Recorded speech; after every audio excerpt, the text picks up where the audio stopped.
መኪናው በድንገት መንደድ ሲጀምር ተሳፋሪዎችን አምልጡ ብዬ ጮኽኩ ከአሽከርካሪ።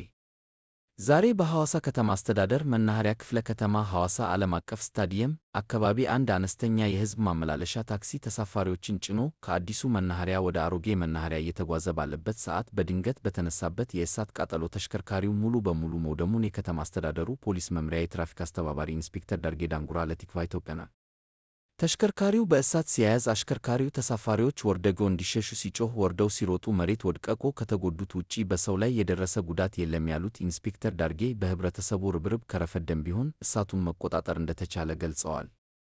መኪናው በድንገት መንደድ ሲጀምር ተሳፋሪዎችን አምልጡ ብዬ ጮኽኩ፣ እኔንም የሌላ ታክሲ ሹፌር ጎትቶ ወሰደኝ ሲል ክስተቱን ለቲክቫህ ኢትዮጵያ የገለጸው አሽከርካሪው እሳቱ በምን ምክንያት እንደተነሳ እንደማያውቅ አስረድቷል። ሰርቼ ቤተሰቦችን የማስተዳድርበትን ንብረት ባጣም ሕይወቴ በመትረፉ ደስ ብሎኛል ሲል ለቲክቫህ ኢትዮጵያ ተናግሯል። እባካችሁ ይህንን አዲስ ቻናል ሰብስክራይብ በማድረግ ትኩስ መረጃ ያግኙ።